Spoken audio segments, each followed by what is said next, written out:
Hello everyone, स्वागत है आप सभी का अपराइज इंग्लिश यूट्यूब चैनल पे। दोस्तों, आज मैंने एक बहुत ही इंटरेस्टिंग स्टोरी लाया हूँ। इस स्टोरी को वर्ड टू वर्ड ट्रांसलेट करेंगे, ग्रामर स्ट्रक्चर को डिटेल में कवर करेंगे, नए नए वोकेबलरी को सीखेंगे। सो दोस्तों, जो जो इम्पॉर्टेंट वर्ड है उस वर्ड को आप नोट डाउन कर सकते हैं, इससे आपको याद करने में आसानी होगी। चलिए बिना किसी देरी के इसे शुरू करते हैं। Once a king wanted to appoint an honest man for collecting the taxes of his kingdom. Once एक बार, a king एक राजा। यहाँ पर wanted का प्रयोग किया गया है, past indefinite tense affirmative sentence।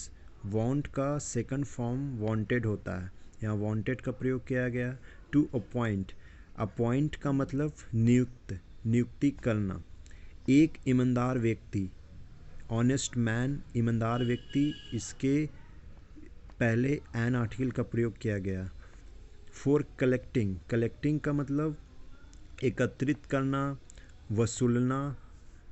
Collecting वसूलना। The taxes of his kingdom, taxes का मतलब कर, ऑफ हिज किंगडम, किंगडम का मतलब साम्राज्य या राज्य। Once a king wanted to appoint an honest man for collecting the taxes of his kingdom. एक बार एक राजा अपने राज्य का कर वसूलने या एकत्रित करने के लिए एक ईमानदार व्यक्ति को नियुक्त करना चाहता था। आगे देखेंगे। There were many candidates for the post. Candidates का मतलब उम्मीदवार, पोस्ट का मतलब पद। There were many candidates for the post. इस पद के लिए कई उम्मीदवार थे, ठीक है। And a day was fixed for selecting the most honest man from among them. यहाँ पर a day was fixed, यहाँ पर पैसिव, पास्ट इंडेफिनिट टेंस का पैसिव प्रयोग किया गया है। वॉच के साथ थर्ड फॉर्म का प्रयोग किया गया है फिक्स्ड का, ठीक है। सिलेक्टिंग का मतलब चयन करने के लिए, चुनने के लिए, ठीक है। द मोस्ट, यहाँ पर सुपरलेटिव डिग्री का प्रयोग किया गया है, सबसे, सबसे ज़्यादा, जो सबसे ईमानदार व्यक्ति को, द मोस्ट। फ्रॉम अमंग, उनमें से, ठीक है। So a day was fixed for selecting the most honest man from among them, ठीक है। उनमें से सबसे ईमानदार व्यक्ति को चुनने के लिए एक दिन तय किया गया, ठीक है। आगे देखेंगे। The king wondered how to know if one was honest or not. Wondered का मतलब क्या हुआ? आश्चर्य। यहाँ पर सेकंड फॉर्म वॉन्डर का सेकंड फॉर्म वॉन्डर्ड का प्रयोग किया गया है, affirmative sentence past indefinite tense का, ठीक है। How to know if one was honest or not. Honest का मतलब क्या हुआ? ईमानदार, ठीक है। सो राजा आश्चर्य हुआ कि यह कैसे पता चलेगा कि कोई ईमानदार है या नहीं, ठीक है। यहाँ पर इफ़ की का सेंस दे रहा है कि कोई ईमानदार है या नहीं। हाउ टू नो, ये कैसे पता चलेगा, ठीक है। आगे देखेंगे। When the candidates arrived, when का मतलब जब, कैंडिडेट्स उम्मीदवार, अराइव्ड का मतलब पहुंचा। सेकंड फॉर्म का प्रयोग किया गया है पास्ट इंडेफिनिट टेंस का, ठीक है। व्हेन द कैंडिडेट अराइव्ड, जब उम्मीदवार पहुंचे। They were seated in a big room where a lot of gold and silver coins were kept, ठीक है। दे वर सीटेड, यहाँ पर फिर से पैसिव सेंटेंस का प्रयोग किया गया है, पास्ट इंडेफिनिट टेंस का। दे वर सीटेड, सीट का थर्ड फॉर्म सीटेड का प्रयोग किया गया। पैसिव सेंटेंस में हमेशा थर्ड फॉर्म का प्रयोग किया जाता है, ना कि सेकंड फॉर्म का। सो यहाँ पर एक से ज़्यादा थे, दे का मतलब वे एक से ज़्यादा थे, इसीलिए वर का प्रयोग किया गया और वर यहाँ पर थर्ड फॉर्म का प्रयोग किया गया। सो दे वर सीटेड, उन्हें बैठाया गया, ठीक है, इन अ बिग रूम, एक बड़े से कमरे में, वेयर जहाँ, अ लॉट ऑफ गोल्ड, ठीक है, and silver coins were kept, बहुत सारे सोने और चांदी के सिक्के रखे हुए थे, ठीक है, वर केप्ट रखे हुए थे। आफ्टर सम टाइम, कुछ देर बाद,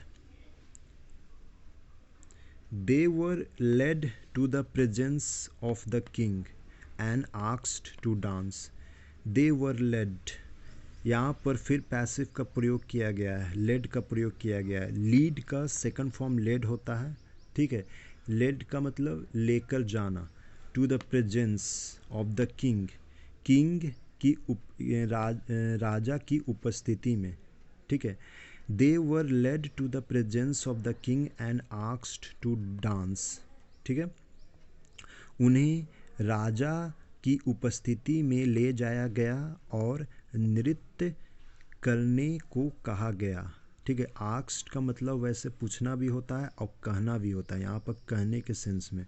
सो नृत्य करने के लिए कहा गया, ठीक है। Only one of the candidates obeyed, while all others refused to obey. Only one, केवल एक उम्मीदवार, obeyed का मतलब आज्ञा मानना। यहाँ पर पास्ट इंडेफिनिट टेंस का प्रयोग किया गया है। सेकंड फॉर्म ओबे का सेकंड फॉर्म ओबेड होता है, ठीक है। केवल एक उम्मीदवार ने आज्ञा मानी, वाइल जबकि, ऑल अदर्स अन्य सभी ने, रिफ्यूज्ड का मतलब इनकार करना, रिफ्यूज टू ओबे, अन्य सभी ने आज्ञा मानने से इनकार कर दिया। ओबे का मतलब आज्ञा मानना। टू के साथ हमेशा फर्स्ट फॉर्म का प्रयोग किया गया है, इसीलिए टू के बाद यहाँ पर फर्स्ट फॉर्म ओबे का प्रयोग किया गया। रिफ्यूज्ड का मतलब इनकार करना, ठीक है।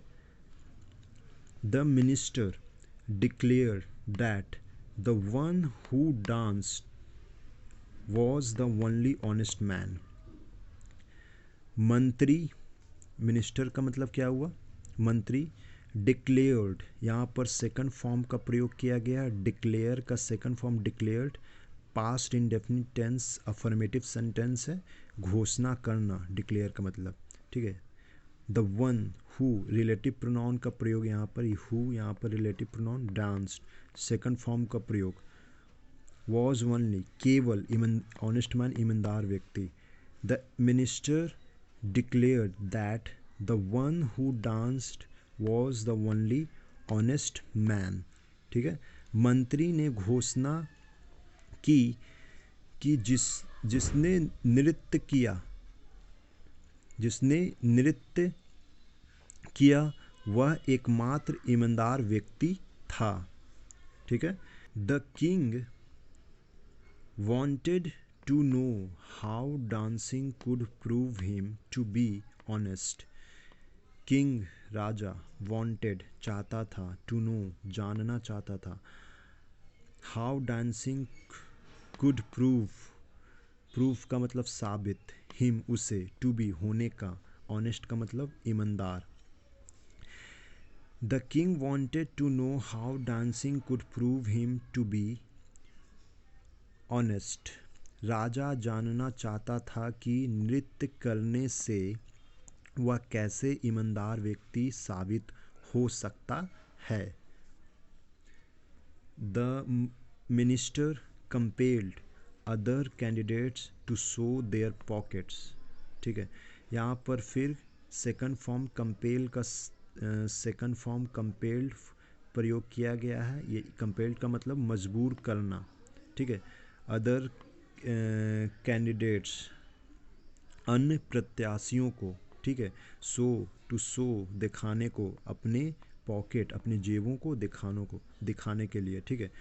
सो मंत्री ने अन्य प्रत्याशियों को अपनी जेब दिखाने पर मजबूर कर दिया, ठीक है। Lo they were filled with the king's coins, यहाँ पर अपोस्ट्रोफिस एस का प्रयोग किया गया है, यहाँ पर का सेंस दे रहा है, ठीक है। राजा के सिक्के, ठीक है। They were filled with the king's coins, वे राजा के सिक्कों से भरे हुए थे। The king now understood why they had refused to dance. The king, now का मतलब अब, यहाँ पर अंडरस्टैंड का सेकंड फॉर्म अंडरस्टूड का प्रयोग किया गया है, ठीक है, उसे समझ में आ गया। वाई दे हैड रिफ्यूज्ड, यहाँ पर पास्ट परफेक्ट टेंस का प्रयोग किया गया है, ठीक है, जो हैड के साथ थर्ड फॉर्म रिफ्यूज्ड का प्रयोग किया गया है, ठीक है, to dance. The king now understand why they had refused to dance, राजा को अब समझ आया कि उन्होंने नृत्य करने से क्यों मना कर दिया था, ठीक है। So the honest man was chosen and the others were jailed as thieves. Honest man ईमानदार व्यक्ति, वॉज चूजन, यहाँ पर फिर पैसिव पास्ट इंडेफिनिट टेंस का पैसिव का प्रयोग किया गया है, वॉच के साथ थर्ड फॉर्म, ठीक है। ईमानदार व्यक्ति को चुना गया और ईमानदार व्यक्ति को चुना गया और द अदर्स वर जेल्ड, यहाँ पर फिर पैसिव का प्रयोग किया गया है, वर के साथ थर्ड फॉर्म का प्रयोग, जेल्ड एज थिप्स, बाकी लोगों को चोर मानकर जेल में डाल दिया गया, ठीक है। सो दोस्तों, मैं यह आशा करता हूँ कि यह स्टोरी आपको बहुत ही पसंद आई होगी। सो चैनल को प्लीज़ सब्सक्राइब करें, लाइक करें और अपने दोस्तों के साथ ज़रूर शेयर करें। सो मैं एक बार फिर वापस आऊँगा एक नई स्टोरी के साथ। तब तक के लिए धन्यवाद। Thank you very much.